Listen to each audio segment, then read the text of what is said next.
Kumbe tata mwana pia elimu santo.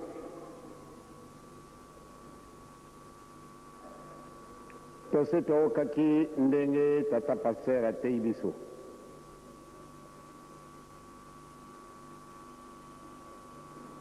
Abusani mukolomo yete. Ezali bino mokobo sibo yibi ndenge mwana nzambe tina nini ya yela kina kati na mukili. Mpana nini ye akufilaki. Manso wana soko asaraka development na yangote apesa kintina.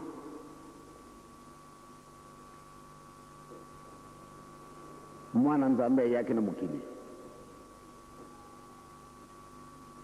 Ajui musuni na mutu.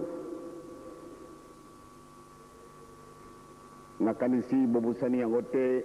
mokolo na kolobila kayango.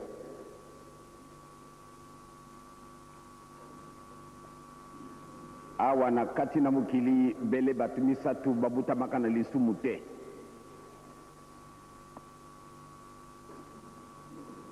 Nzambe akabati mabele abongisi musuni.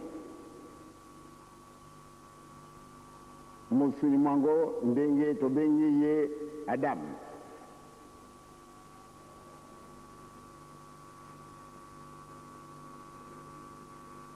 Na musuni mwa Adam ne mobimaki mama Eva. Tosito yibi mopanzi. Ya tata Adam ebongisaki mutu. Mama.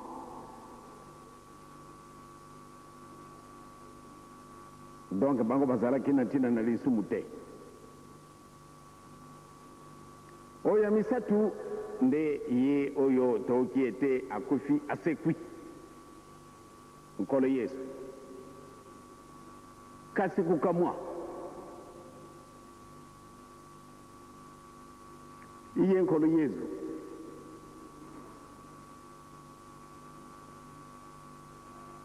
Iye mwana nzambe. Biso banso tuzali persuade ke ye azali mwana nzambe. Kasi andimi poate ajwa batisi munatina nini? Mwana nzambe.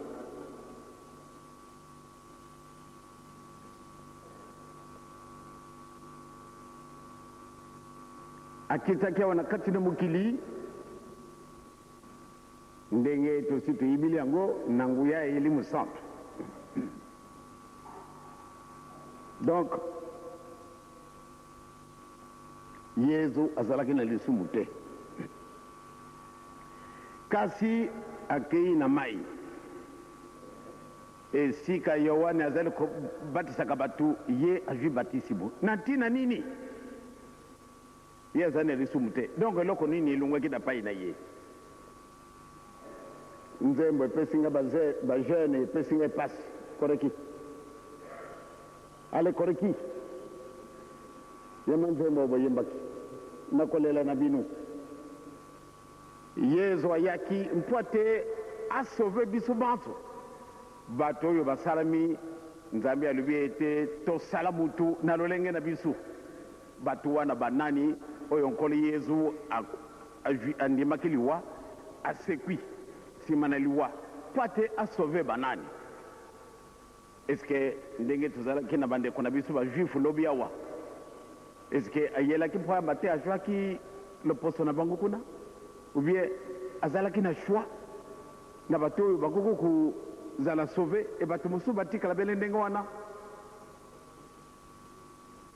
Ale bajane.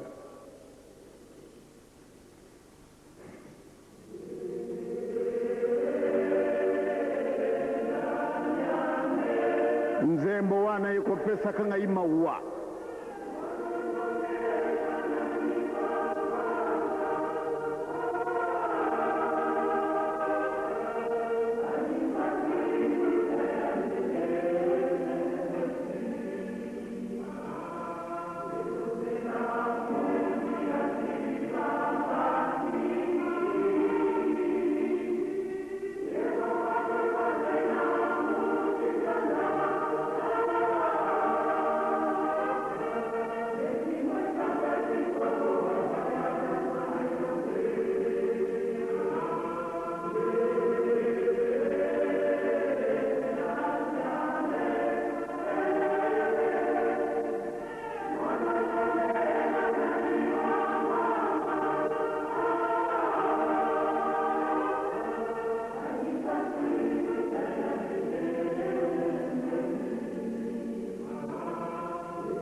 ndenge yango ebengami ete lamentation.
natondi bino botondi ba mama batata ndenge na mawa oyo epesaka nzembo oyo.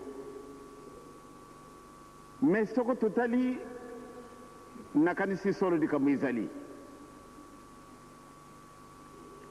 nakosepelaka mingi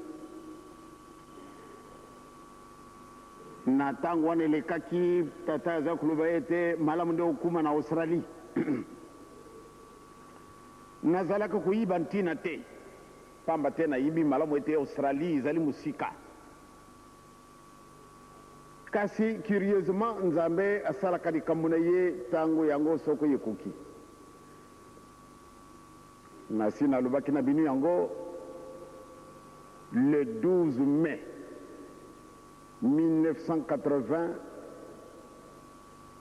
à 7h15 du matin nde nakumaki na Australie, na Melbourne.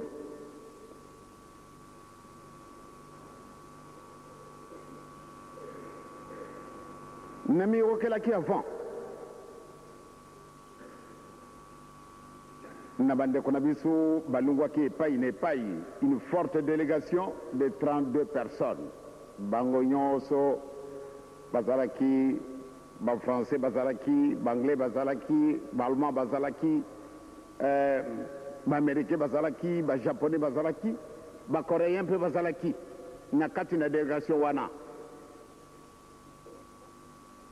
Et zalaki na butu vers 20h toka ete papa awana ndako ozali na bapaya. Bapaya nani wana? Yesolo bango yoso bamundele. Ya solo tozalaki na ngai na bena na maître Mbungu na bobe oyo aza kujwaka biso ba film. Ya solo tozalaki na kati na mwa biro na ngai tosolidi tosilisi de bondeli pamba te tozalaki na programme. Tosilisi de bondeli tango tokumi na solo na ye kokutana ka délégation wana. Na pesi bango nyonso tu mbote leboko na rozalaki hésité te poate na pesa bango mbote leboko du fait que bakotaki na mwa ndako na ngai bakiti ezalaki insuffisante tovwandi na baban masolo na biso makendaki musika kasi surprise moko esalamaki ya ndenge nini maluba oyo azalaki porte parole na bango balobi ete biso toye epai na bino pamba te totindami toye koloba na bino ete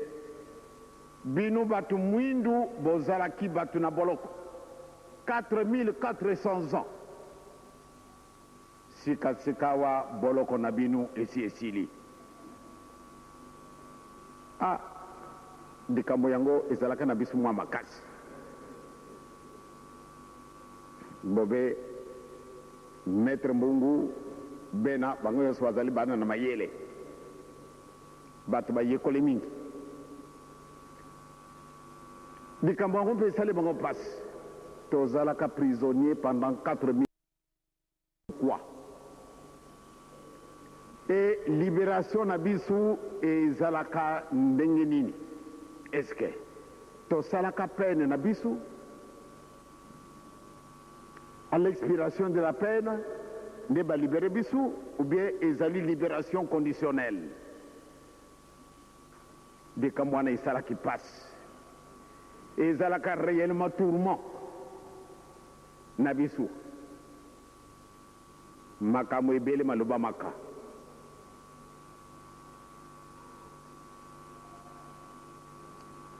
Mais soko tojungisi miso na biso na nsima tomoni ete solo likambo ezali na 80 nakomaka na Australie ndenge ekosalamaka soko kumi na mokili na bato il faut remplir les formalités.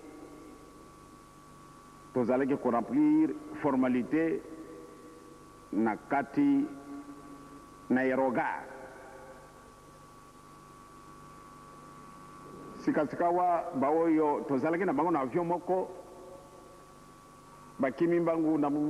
éminence baza kuluka yo kode na porte bandeko na yo bazali kujila yo na kamwaki bandeko na ngai awa na Australie bandeko na yango pamba te tozali na ambassade kuna te bandeko na ngai balungo wapi nalobi tikana tosilisa formalité balobi te tika biso tosala yango batikali na bena ngai na mwasi na ngai tokimi mbangu tokuti kuna solo bakamati mwa libaya moko munene babongisaki bakomi wana likolo eminage diangenda kuntima ya solo nakei mbangu pamba tena muni nde bandeko na ngai bato mwindo nakuseka nyonso tu nalingi nanga na kupesa bango mbote baboyi balingi kuzwa mbote na ngai te batata misatu mama moko kasi bozali koluka nani nde biso tolingi tomona na son éminence diangenda me ezali ngai batali balobi te ezali yo te bolingi nini bamama na tata bolingi nini nde solo tolingi nde tomona ye me ezali ngai batali bazalaki na mwa papier na bango bati pembeni batali tata no ye nani alobi papa na ngai papa Simoki Mbangu mama na yo napesi kumu na mama bobutamaka bana boni alobi tobutamaka misatu kumu na bango nalobi nkumbu ya papa Kulutu nalobi nkumbu ya papa Mfuma Mbanza na oyo ya ngai oyo azalaki na bango mbuta mutu azalaki na âge de 75 ans pamba te ye moko alobaki ou bien 75 ans ntango na lakisi nde ezali ngai bango baleli tata wana leli namoni mpe baoyo bazalaki na ye baleli me mpo nini boleli mawa esali ngai mbuta mutu ndenge wana soko aleli ngai moyen ya kokanga mutima ezalaki te soko mutu akufi nakolelaka na ngai te kasi na mokolo wana nalelaki ya solo nalelaki mingi mawa esalaki ngai pamba te namona bato napesa bango mbote balingi te bango mpe balobi ete baye koyamba ngai ye kasi bato yango balingi kopesa ngai mbote te na ntina nini me mpani boyelaki kasi réponse na bango tata wana alobi nde solo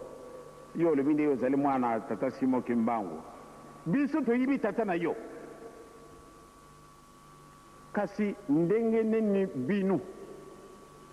bozali kotalaka biso kola biloko bizangi ntina eske biso mpya question ya liboso eske biso mpya nzambe moto asalaka biso nalobi ya solo binu mpe bosalami na nzambe lukula ngai nasalami na nzambe ndenge bamundele oyo bazali kotalaka biso bango mpe basalami na nzambe lolenge de te biso nzambe moto asali biso te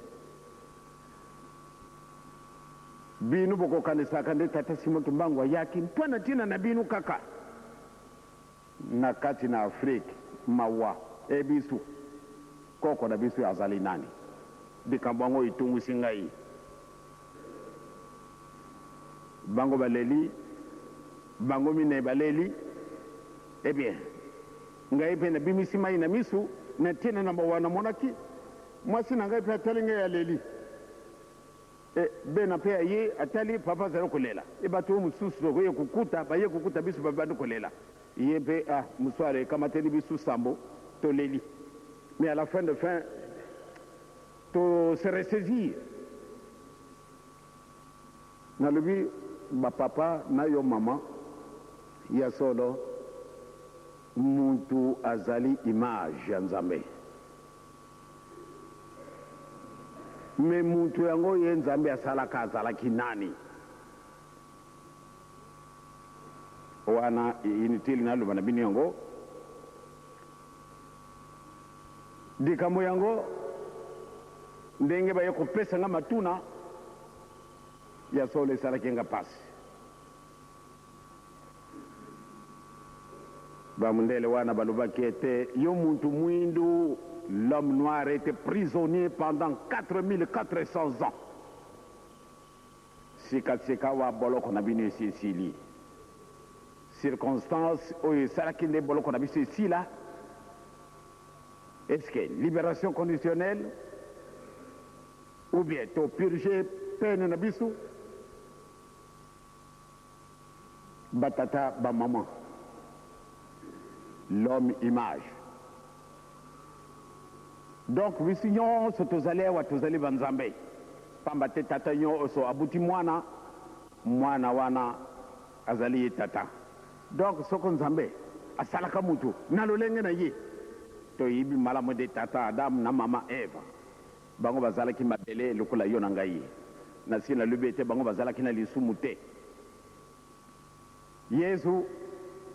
ayaki na wana kati na mokili abotami kuna na israel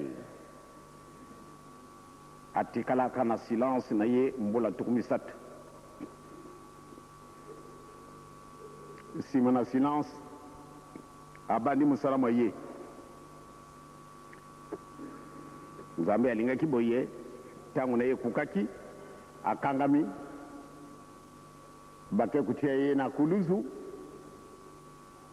le faux témoignage epesamanaka ye ndenge na ndenge asalaki boye alobaki boye alobaki boye ya solo mwana nzambe ntango akufi bato basepeli kosepela na bato wana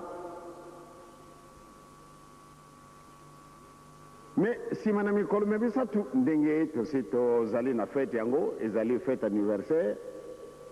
yesu asekwi me akendaki kosekwa epai mosusu te bele esika oyo bakundielaki ye ale asekwi na ye azwi mosuni na ye abimi na yango libanda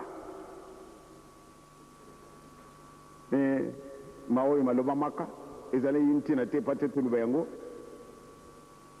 sikasikawa baoyo bazalaki na ye sinziri ubie bagarde basi bayibi malamu ete mwana nzambe ndenge alobelaki yango pamba te ezalaka déjà prévu eke nsima na mikolo mibale ya misatu na kosekwa alobaki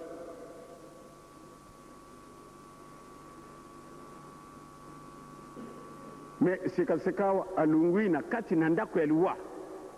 asekwi akamati musuni na ye akamati mulimu na ye ale abimi bato bamoni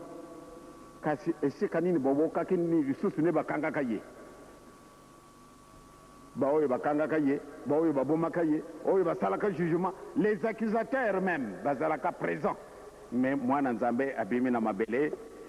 na libanga oyo yakabakata batiaki yango elongwi banjelo batikale wana ye akei atikalaka ndenge tosi toyibili yango atikalaka ntango esika na baoyo baye eske azalaki kobumba nabumbanaka na ye te kasi bakangaka ye lisusu te me ndenge nini wana me bato oyo bakangaka ye oyo basalaka jugement le bourreau basalaki kasi bakangaka ye lisusu te me na ntina nini batata na bamama yesu akufaki mpo na banyama te pamba te banyama basalaki bango na image ya nzambe te maloba kaka asali biloko nyonso tu mokonzi na biango muntu lokola mokonzi na biango muntu bien mutu nde azali nzambe donc yo ngai soko mutu nani bisi nyonso tozali banzambe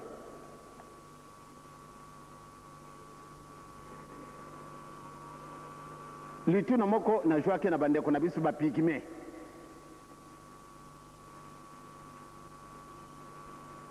mokolo mosusu na 1961 na lungwi mbandaka na butu vers 17h po te tokende na bolomba tozalaki na butu vers 0h avant nde tokuma na ingende na kati wana bapigme batunda ebe na butu wana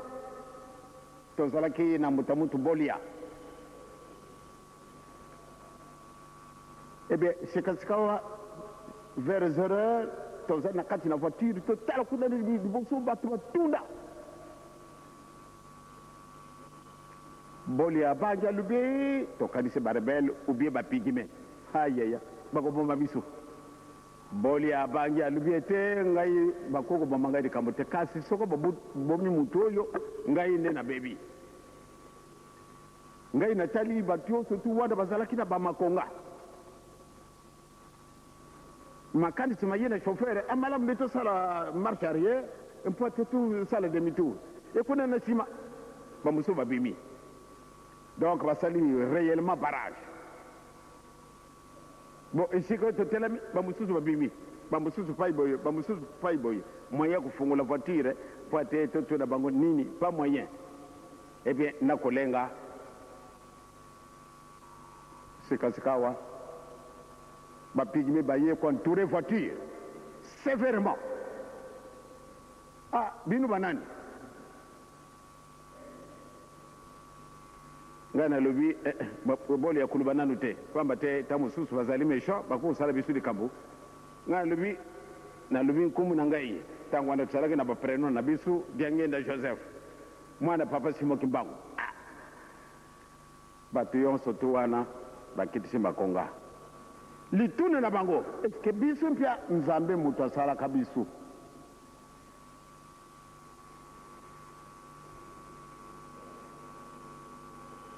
eske bisu mpya nzambe mutu asala kibisu question kuna na Australie eske pe bisu nzambe mutu asala kabisu na bapigime eske bisu pe nzambe asala bisu na République populaire du Congo tokei mobembo musika tokola kuma mbuga moko tomoni bayekolo banangai bapigime babimi bele bango babengi bango bambenga nde bambenga babimi bele na kati na zamba baza kujela yo bon tokende tokomi bakangi nzela litune na bango disusu eske bisu mpe nzambe kwani mutu asalaka bisu lukula asalaka binu mempani batu na dikama ndenge wana réponse na ngai bapapa ikema bango wana tozalaki na bango napesaki bango réponse bango balobi malamu nde olalawa ndako batongaki bandako moke ndenge bango balalaka na yango batongi bandako moke sikasikawa po ate nakenda na kati na bandako moke oyo bango batongaki bakati banzete makasa batandi yango na nzela balingi te nde lokolo na ngai ekweya na mabele likambo wana esali pasi na baoyo tokendaki na 1967 ntango topusani ti sika na bandako na bango wana babongisi bile na bango bati mutambo pamba te nasalaka déclaration ete bango mpe nzambe mutu asalaki bango sikasika bati mutambo ntango kuzina ya biso aza kolamba oyo ya bango mpe baye kolamba biloko na bango esika wana balambi ntango akolia ekoki ebie makumi ndenge mosusu bakamati biloko na bango na sane moke ale baye kotia bakamati nzungu oyo ya bankoko na biso oyo balamelaki biloko baye kotia sikasika oyo batali soko na kolia biloko nini cuisine na biso ale ye mpe akamati biloko oyo alambaka aye kotia penipeni bato nyonso tu bavwandi be penipeni bandeko na biso bambenga bango nyonso bavwandi balingi kotala eske na kolia soko na kolia yango te ebie moke nalobi na cuisine alepesa libondeli apesi libondeli ngai nakamati biloko oyo balambelaki ngai napesi na bandeko na ngai pigime oyo ya bango nakamati bango nyonso bafunguli miso bakotala ntango oyo eske solo nga na kolia biloko wana ubie na kolia yango te ebie nakamati ndenge ya kuyere na bango batiaki kasi ntango bamoni nde bakuyere ezalaki ebele batiki ngai nakamata bafurchete na kuyere na biso alobi pesanga mai bapesinga mai na sukuli maboko na bandi kolia na maboko biloko oyo bango balambaki nayibaki na ngai mpe biloko nini te ntango nalambi na le bamoni bapesi réaction moko ya ndenge mosusu. Ah, nzambe tokanisaka nde nzambe ayibi biso te oyo alebeli na biso, donc nzambe solo moto asalaki biso. Banda ntango wana babimaki ebele esika wa il faut tolatisa bango pamba ta bazalaki na pasi babimaka tellement abe biso nyonso na bamusicien bazali kuna biso nyonso tolongolaka eloko moko tolatisaka bato wana. Eske biso mpe nzambe moto asalaki biso tokende yesu akufi na kuluzu asekwi ndenge tozali kofete fete yango. Yesu yango ayaki mpona ntina na nani? Biso tozala persuade ye ayaki mpona biso bato na ntina nini?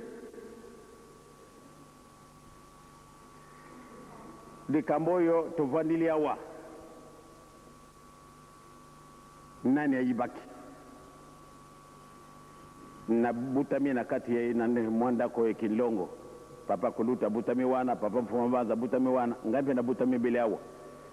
na 22 mars 1918.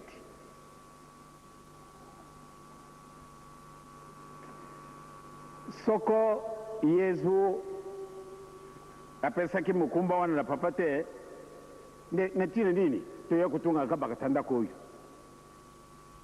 Heureusement que tango oyo babandi kolakisa bino baisika oyo ezalaki apparition ya Yesu na ye papa simoki bango. Bomonaki soko bomonaki te papa représentant. Bomonaki esili na toba kolakisa bino mingi pamba te bisika ngo ezali mingi. Bindi nyonso to boza na biso na séminaire to kolakisa bino. Pana nini malamu ndebo yiba yango. Soko Yesu te de biso ndenge nini tozala kukamataka likambo yango nde toshango na mabenga na biso ekomi likambo na biso. Évangile toyali koconsidere lisusu comme on dirait chose importante tomoni yango lokola eloko ya biso nyonso. Donc esika wana batata na bamama po ate tozala contact na ye tata nzambe na nkolo Yesu na elimu santo pamba te bango bazali basato pati tozala contact na bango ndenge nini tokusala yango na apesi mibeko malamu nde tokamata mibeko au sérieux. Bana balobi na nzembo na bango ete yave ndenge nini oyo biso esika nyonso mutu mwindo azali aza na pasi. Esoko totali il y a une certaine réalité. Mpasi na biso tina mokolo malelo esili nanu te nalobelaki bino ete ezali héritage oyo tozwaki. Héritage mabe oyo tozwaki yango nde etiki biso nsima tina mokolo malelo parce que lelo bon nakuti biloko boye basi babongisaki mpate naluba malamu nde nakamata eloko oyo me nakosala effort moko te mpate naluka ndenge nini bango basalaki eloko kitoko boye ngai nazali koluba awa bele singa wana akamati likambo abwaki yango ti kuna na ngombe kinsuka bazali koyoka ngai nasali na ngai effort te. Bon soko epesama ninga mukumba yango ekufi nake kusumba yango ekufi nake kusumba. Eh bien sima na ngai bato oyo mosusu bakuya ndenge wana kaka bakenda kusumba kaka natala montre ezali kotambola montre ezali ko indiquer heure na ko admirer yango nakenda kusumba membe eloko kuleka kitoko soko natuni na mbongo ale nake kusumba eloko oyo pesa mutuya na changu na liboko me na kuiba yangu ntina te mpwana nini ezali kaka bele baninga basalaka ngai nasala eloko ya boye te malgré naza na mayele. Donc likambo wana mwa likambo ezali bana na biso ebele c'est-à-dire nazali na esengo monene na mwana professeur Bwakasa. Professeur Bwakasa ye wana azali wana azali mwana ndako ye azali savant tosi toyibili ye nde ye azali savant mais soko na tuni asali eloko nini banda azali savant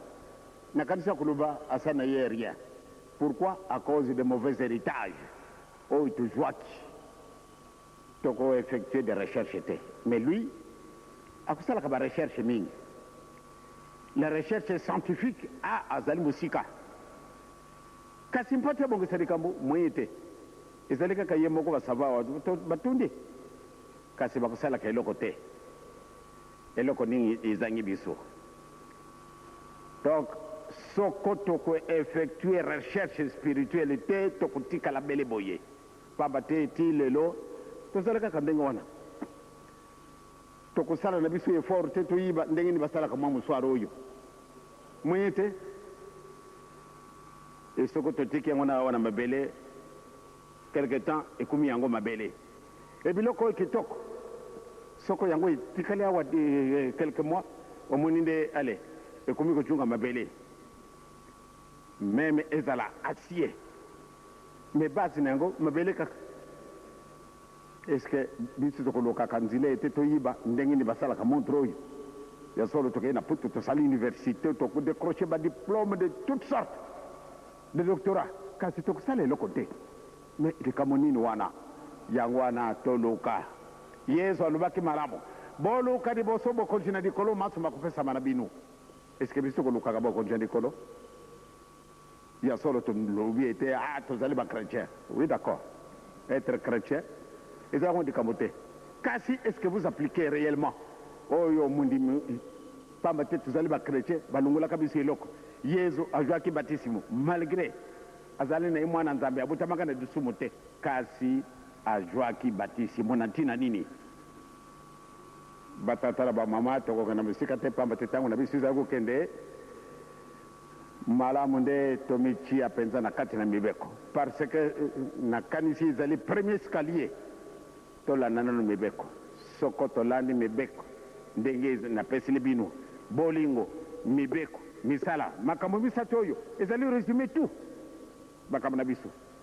donc nzambe akokosa biso te yango wana soko mokili moyini kobanga na yo te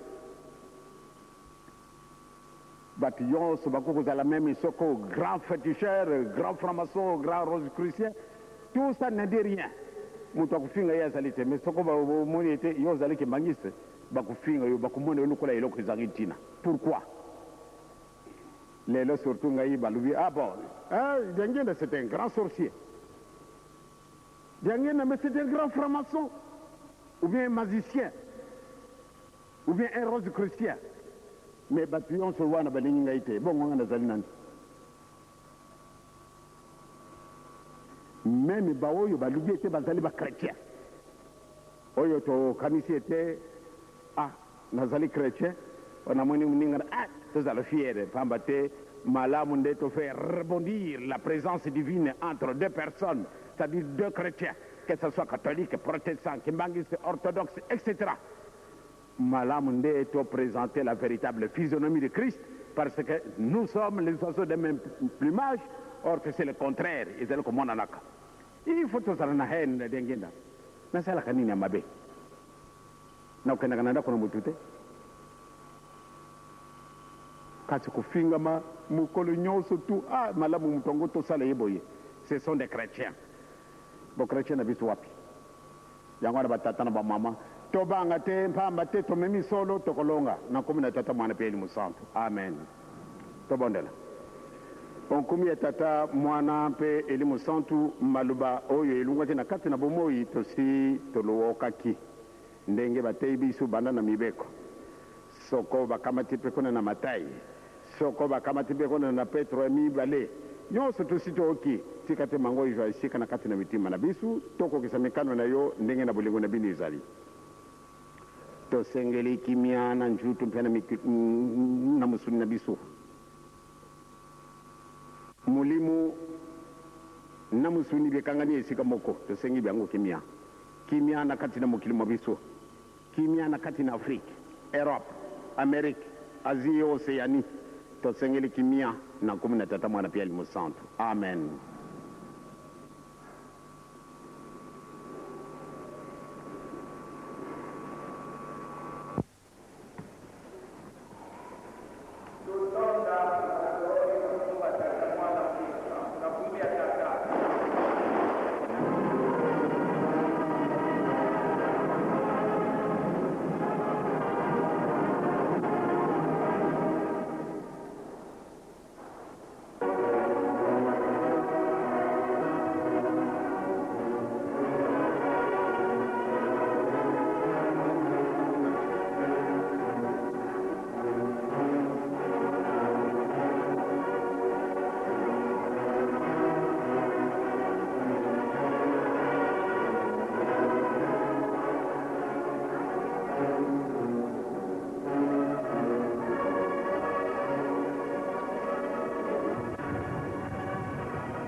Dans le cours, je ne peux pas attendre.